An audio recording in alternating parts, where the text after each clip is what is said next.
नमस्कार दोस्तों। शायद आपने कहीं पे ये लाइनें सुनी होंगी। राजा बोला रात है, रानी बोली रात है, मंत्री बोला रात है, संतरी बोला रात है, सुबह सुबह की बात है। कुछ ऐसा ही माहौल है अभी। एक चीज़ मैं पूरी जिम्मेदारी के साथ आपसे कह रहा हूँ कि वाकई इस बार का पेपर जो है वो कठिन था, निश्चित रूप से कठिन था। लेकिन एक चीज़ और पूरी जिम्मेदारी के साथ कह रहा हूँ कि इस वीडियो को देखने के बाद आप मुस्कुराएंगे। आपके अंदर जो डर बैठ गया है, जो बैठाया जा रहा है, ये मैंने 4 लाइनें इसीलिए सुनाई है क्योंकि इस तरह का माहौल बन गया है कि इस बार यूपीएससी ने पता नहीं क्या कर दिया है। निश्चित रूप से जब नया बदलाव होता है, कोई बड़ा बदलाव होता है तो उसका सबसे अधिक प्रभाव उन्हीं लोगों पे होता है जो पहली बार उसे फेस करते हैं। तो अभी आपने एग्ज़ाम दिया है, आपके सामने ये चीज़ आ गई तो निश्चित रूप से आपको कठिन लग सकती है भी। लेकिन इसका मतलब ये नहीं है कि हम ये मान के चलें कि हमेशा के लिए कठिन ही है। कोई भी काम हो, कोई भी चीज़ हो, हमारे लिए कठिन तभी तक होती है जब तक हम उसे करना नहीं जानते। बहुत सारे लोगों के लिए तैरना बहुत बड़ी बात है, डर लगता है। बहुत सारे लोगों के लिए बाइक चलाना बहुत कठिन बात है। लेकिन जो लोग तैरते हैं, जो लोग बाइक चलाते हैं, उनसे पूछिए, उनके लिए आसान काम है। वैसे ही इस बार जो नया बदलाव आया है, कठिन तो है। इस बार का पेपर वाकई बहुत ही ज़्यादा कठिन है, अनएक्सपेक्टेड है। लेकिन इसके बावजूद जिस तरीके से क्वेश्चंस पूछे गए हैं, उनको हल करने के भी उपाय हैं। इस बारे में अभी तक किसी ने कोई बात नहीं की है। हो सकता है मेरी वीडियो देखने के बाद या खुद से किसी के दिमाग में ये चीज़ें आएँ कि अरे ये तो आसान है, इस तरीके से हल किया जा सकता है। तो इस बारे में बात होने लगे, होनी भी चाहिए ताकि ज़्यादा से ज़्यादा दोस्तों के लिए ये चीज़ें आसान हो जाएँ। अगर आपकी नज़र में कोई दोस्त हैं, कोई परिचित हैं जिनको लग रहा है कि बाप रे बहुत कठिन है, आगे को लेकर डर लग रहा है, तो वैसे तो मैं शेयर करने के लिए नहीं करता हूँ, लेकिन अनुरोध कर सकता हूँ कि उन तक ये वीडियो पहुँचा दीजिएगा ताकि आने वाले समय में यूपीएससी के एग्ज़ाम को लेके वो डरे ना, सीधे पैटर्न को समझें और आराम से तैयारी करें, क्वालिफाई करें। आज मैं बताने जा रहा हूँ कि बेसिकली जो बदलाव हुआ है, जिस पैटर्न पर क्वेश्चन आधे से ज़्यादा पूछ लिए गए अचानक से, वो क्या है? क्या है तो आप जानते ही हैं, उसको कैसे हल करना है बेसिकली। कौन-कौन से तरीके आप आज़माएँगे ताकि आसानी से जैसे पहले आप हल करते थे, वैसे ही हल करेंगे। कोई ज़्यादा बदलाव नहीं हुआ है, पूछने का तरीका बदल गया। पहले भी क्वेश्चंस कठिन आते थे, पहले भी आप कितना भी एलिमिनेट करते थे तो 2 में यानी कि 50-50 में आ जाते थे आप। 50-50 का मामला होता तो कोई एक चुनना होता था। अभी भी है, हालाँकि उससे भी आसान हो सकता है, कुछ क्वेश्चन इसमें बन जाए। तो कैसे पता चलेगा? जब हम सीधे क्वेश्चंस को देखेंगे, उनको हल करेंगे, तब सही मायने में पता चलेगा कि अरे! इसका भी उपाय है भाई, इसको भी हल किया जा सकता है। चलिए सीधे बात करते हैं। ये क्वेश्चन मैंने लिया है सेट ए से 65वें नंबर पे था। ये सिर्फ़ आपको दिखाने के लिए है कि पुराने पैटर्न पे इस तरह से क्वेश्चन्स आते थे।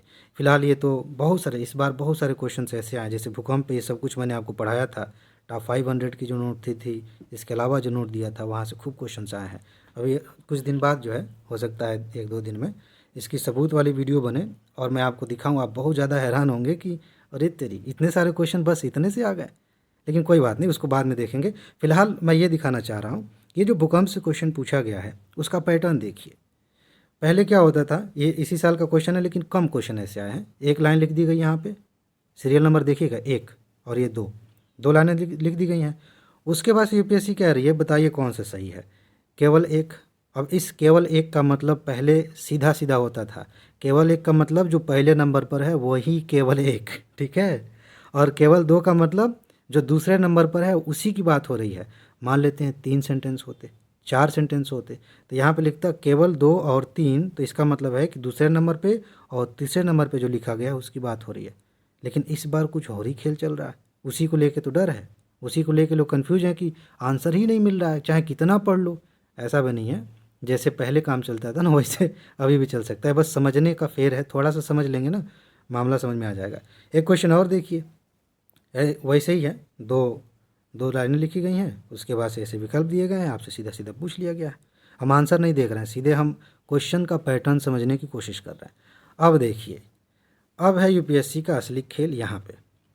और मेरे ख्याल से ये मैंने काफ़ी कठिन क्वेश्चन लिया है, अगर आपने नहीं पढ़ा होगा तो आपके लिए काफ़ी कठिन क्वेश्चन है। और इसी तरह के क्वेश्चंस को देख करके एक डर डर फैल रहा है, ठीक है?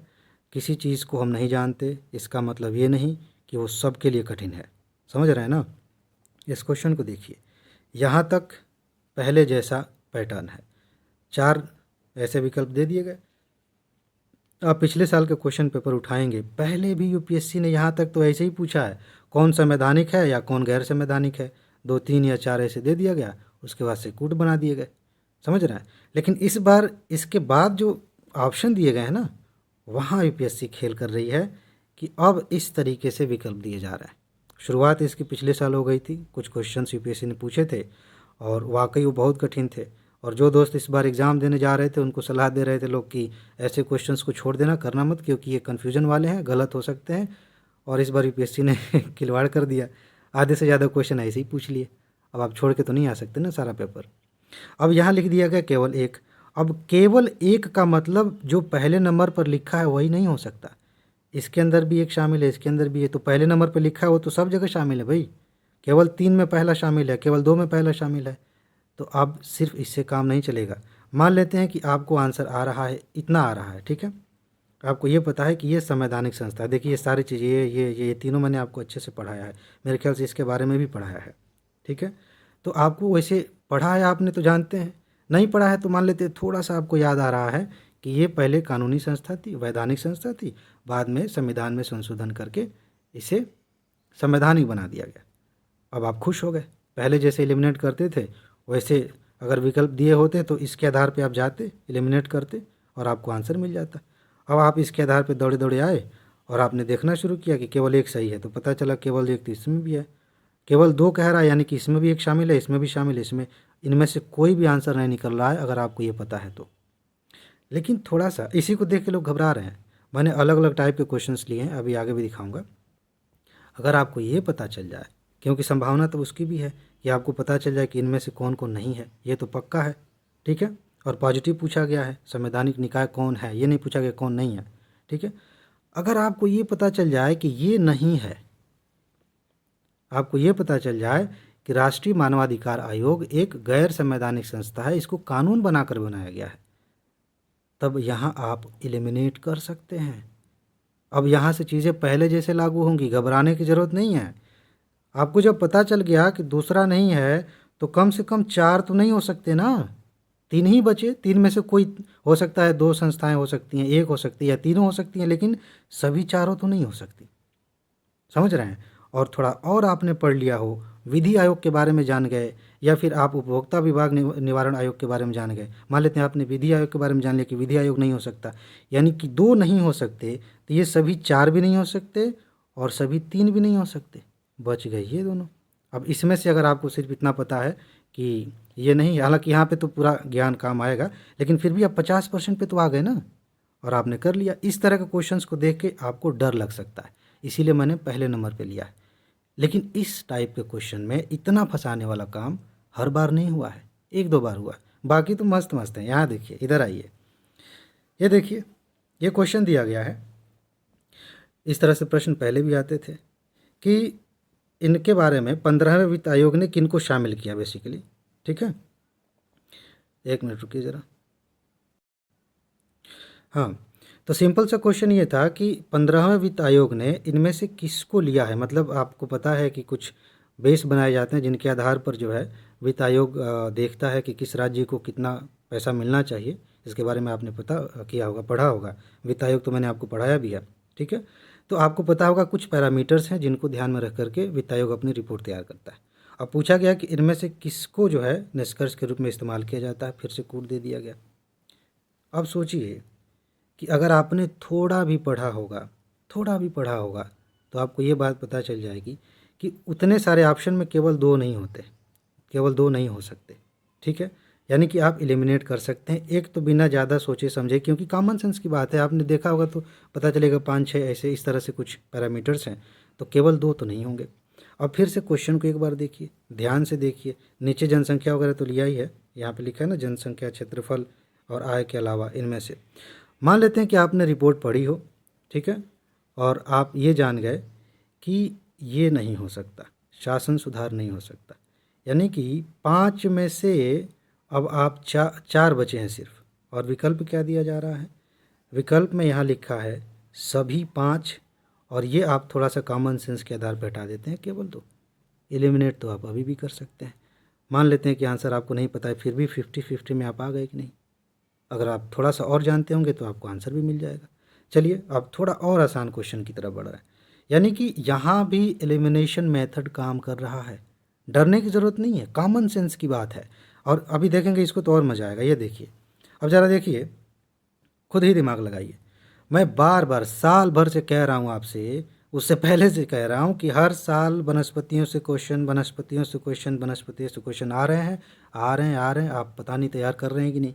नोट भी मैंने दी थी, आ गए क्वेश्चंस, हर साल, अगले साल भी आएंगे। लेकिन बात वो नहीं है। अब यहाँ देखिए, ज़्यादातर यूपीएससी ने क्या किया है, इतने ही विकल्प दिए हैं। वो 2 क्वेश्चंस मैंने लिए हैं, जानबूझ के कठिन लिए हैं, ताकि आपका जो डर का स्तर है वो पहले ही सामने आ जाए, आप देख लें।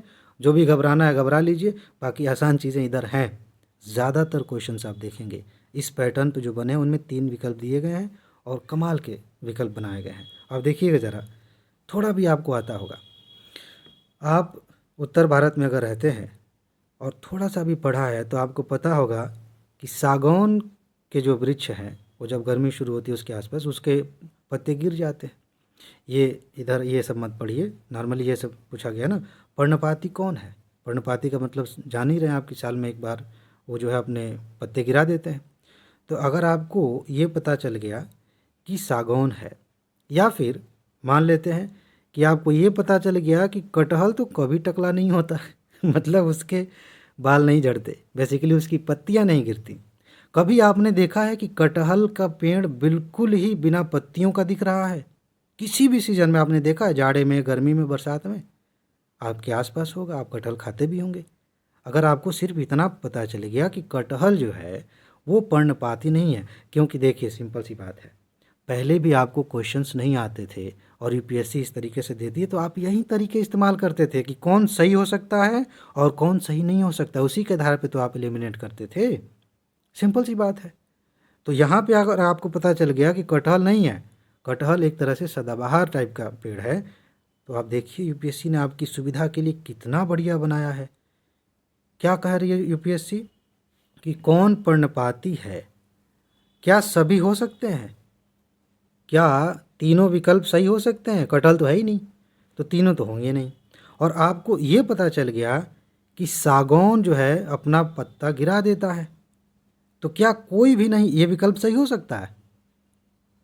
भाई एक तो पता चल गया ना, तो हम कैसे मान लें कि कोई नहीं है? फिर आप 2 में आ गए। और थोड़ा भी आपको याद आ रहा हो, पढ़ा है तो बहुत अच्छी बात है, नहीं पढ़ा है तो थोड़ा भी कॉमन सेंस लगाएंगे तो पता चलेगा कि महुआ का जो पेड़ होता है वो भी अपनी पत्तियां गिरा देता है। यानी कि इस तरह से आप 50% मान लेते हैं, आपको नहीं आता तब भी आप तुक्का लगाते, किसी एक पे लगाते, तो 50% सही होने की संभावना होती। ये काम आप पहले भी कर रहे थे जब उस तरीके से यूपीएससी पूछ रही थी, तो अभी भी कर रहे हैं। कितनी आसानी से आपने एलिमिनेट कर दिया, समझ रहे हैं? अब इनमें से आप जानते हैं तो आप कर लेंगे, हाँ भाई 2, और नहीं जानते हैं तो तुक्का लगाएंगे, हो सकता है सही हो जाए। अभी भी तो वैसे ही काम कर रही हैं चीज़ें, क्या बदल गया बहुत ज़्यादा? चलिए, हालांकि एक चीज़ मैं फिर भी ईमानदारी से एक्सेप्ट कर रहा हूँ कि क्वेश्चन का पेपर इस बार, जो क्वेश्चन पेपर का जो पैटर्न था इस बार कठिन था। इधर देखिए, कोई बात नहीं, रास्ते तो निकाल लेंगे। एक क्वेश्चन ये पूछ लिया यूपीएससी ने, अब इसको आप कैसे हल करेंगे? 3 लाइनें, ज़्यादातर 3 वाला पूछा यूपीएससी ने। झेलम नदी वुलर झील से होकर बहती है, आप वैसे भी पढ़ रहे होंगे इसके बारे में। कृष्णा नदी सीधे कोल्लेरू झील का वर्ण करती है, यानी कि जाकर कोल्लेरू झील में गिरती है, झील भरती है, फिर उधर से किनारे से होकर समुद्र में मिल जाती होगी, ये बात कही गई है। गंडक नदी विसर्ग से कांवर झील निर्मित होती है। गंडक नदी उत्तर भारत में बहती है, आपको पता होगा। कांवर झील के बारे में आपने पढ़ा होगा, ये मैंने आपको बताया था, दिया था। ठीक है, झीलों के बारे में तो मैंने आपको बताया ही है। अब बताइए, खैर, अब इस इतना पढ़ने के बाद आप विकल्प देखने जाएंगे तो आप कंफ्यूज हो जाएंगे कि ये क्या चल रहा है, कैसे उत्तर निकालें। अब आ जाइए, थोड़ा सा कॉमन सेंस इस्तेमाल करिए। आपने थोड़ा सा पढ़ा है, कभी भी कृष्णा नदी के बारे में पढ़ते हुए आपने ये पढ़ा है कि वो किसी झील में जाके गिरती है? कभी भी। हो सकता है कि आपने ये पढ़ा है कि कृष्णा नदी पे बांध बनाया गया तो एक झील निर्मित हो गई है, कृष्णा नदी जहाँ से गुजरती है किनारे कोई झील बनी हुई है, ये पढ़ा होगा आपने। लेकिन झील में जाके गिरती है ये तो कहीं नहीं पढ़ा है। अगर इतना स्ट्राइक कर गया दिमाग में और उसको आप देखते हैं कि ये दूसरा नहीं हो सकता, तो देखिए कमाल। अब दूसरा नहीं हो सकता पूछा है, कौन सही है? जब दूसरा नहीं हो सकता तो क्या सभी तीनों सही हो सकते हैं? नहीं हो सकते। अब बच गई ये 3। पहली लाइन जो है अगर आपने पढ़ ली, पहली लाइन क्या है? झेलम नदी के बारे में आपने पढ़ लिया और जान गए कि ये सही हो गया, तो एक तो पहले ही गलत था।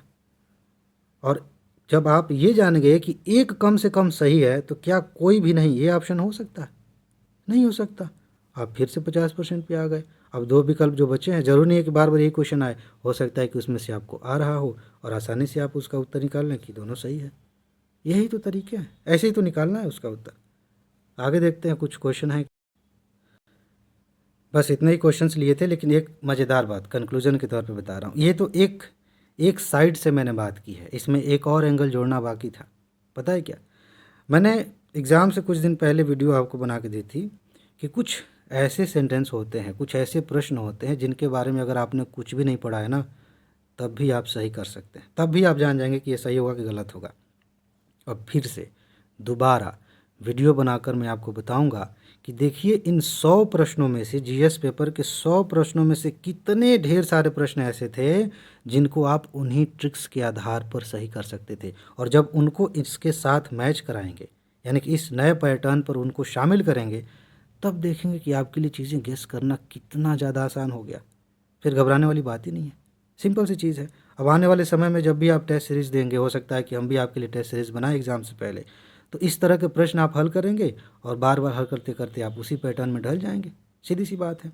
बाकी एक बात मैं अभी याद दिला देता हूँ कि ज़रूरी नहीं है कि आने वाले समय में, यानी कि 2024 में 25 में यूपीएससी फिर से इतने ढेर सारे सवाल पूछ ले।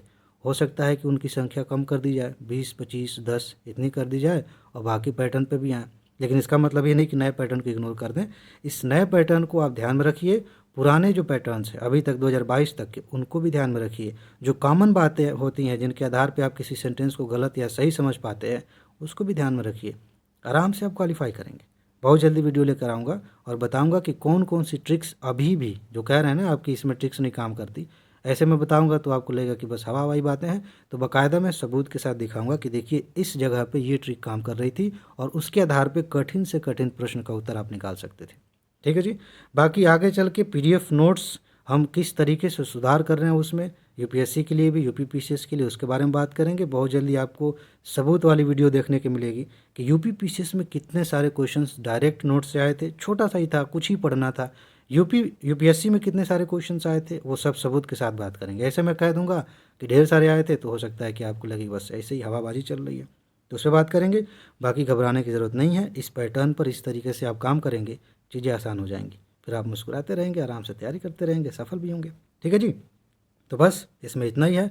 अपना ख्याल रखिए, खुश रहिए, मस्त रहिए, मुस्कुराते रहिए, जल्दी से सफल होइए और ज़िंदगी को एंजॉय करिए। आगे मिलते हैं। नमस्कार।